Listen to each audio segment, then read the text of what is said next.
We're going to continue working with some extra percentage practice here. Looking at part A, it says, suppose that we have 500 Moraine Valley students were asked whether they liked math or not. If 34% of students like math, how many students in the sample actually said that they like math? So we're going to focus on some calculations with percentages here. And you'll notice up above I have a formula that I'm going to be using throughout these problems in this video, where I have the percentage in its decimal form is equal to just the part divided by the whole. I, in general, prefer to work with the percentage in its decimal form because I don't have to multiply by 100 every single time. You can often do that pretty easily mentally once you've gotten a little bit more confident with your percentage work by just sliding that decimal to the left or to the right. So I'm almost always, if I'm given a percentage like I am right here, I'm almost always going to immediately convert that to its decimal form first and say, okay, 34%. There's two different ways I can convert that. I can take 34 and I can divide it by 100. And if you grab your calculator and work that out, we should end up with 0.34. Or you could say, well, 34%, I'm going to take the decimal and I'm just going to slide it to the left by 2 spots to get 0.34. So it's kind of just a matter of preference. I think in general it's going to be much faster to just be sliding that decimal to the left or to the right as you get a little bit more practice. But if you feel more comfortable dividing or multiplying by 100 for now, by all means, feel free to use that. So there's a couple different ways that we can think about it. I like this formula right here when we're first getting started, especially if you're not feeling super confident with your percentage calculations. So I would take, first of all, the percentage in its decimal form, which is just 0.34. So 0.34 is equal to, I just have to figure out what's the part and what's the whole. In this case, the whole is the total number of students that I surveyed, which in this case would be the 500 Moraine Valley students that I have right there.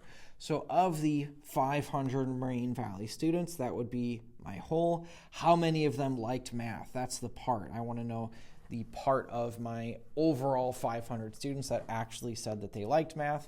So we can give that a variable name. I just gave it the name X, but you can use whatever letter you want.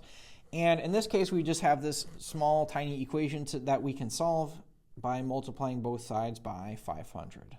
So if I multiply both sides by 500, I end up with X is equal to 500 times 0.34, or X is equal to 170 students. Now, as you get more and more comfortable with your percentage work, you may not need this formula that we have up here, but for now, if it feels like that gives you a little bit of structure and it kind of just makes you feel more comfortable with these problems, by all means continue to do that. But in general, most of the time, I'm just going to jump straight to, well, I'm taking the total times the percentage in its decimal form, and that'll give me that percentage of my total number. Moving on then to part B. Part B says in one class, 37.5% of students like math. We also know that 12 students like math in this class. I want to know what is the total number of students in this class. So this is kind of a circumstance we don't often see when we're working with percentages. Usually we're trying to find the percentage of a total. Here I'm actually looking for the total. So in this case, I might actually use the formula that we had up there. So 37.5%. Let's give that real quick. 37.5%. I know I can convert that to its decimal form by moving the decimal to the left by 2 spots. So that would be 0.375. So the percentage in its decimal form is 0.375 is equal to the part. So this is the number of students in my class that like math, which that would be 12. I want to know the total number of students. That's what I'm trying to solve for. So in this case, I'm trying to solve for X. So in this case, I actually have a little bit more work to do. I'm going to have to do 2 steps instead of 1. I need to, first of all, get X out of that denominator. I can't solve for X while it lives in my denominator. So I'll multiply both sides by X, multiply both sides by X. On the right-hand side, these two should cancel out. So 12 is equal to 0.375 times x.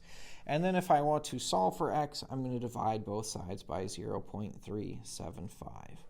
Divide by 0.375. So that means that x is equal to 12 divided by 0.375 gives me 32 students in total in this class. So this is a case where I actually probably would use the equation because it's not often that we're trying to solve for the total. Usually the total is the number that we have. Last question down here, part C, it says a hospital employs 400 nurses and 30% of them are male. How many male nurses are there? So again, if I wanted to use that shortcut here, I'll show it both ways. Using the shortcut, first of all, 30%, to convert that to its decimal form, we can just move the decimal to the left 2 times, so that would be 0.3. If you want to say 0.30, that's fine. That second zero doesn't really matter. It's just going to be 0.3.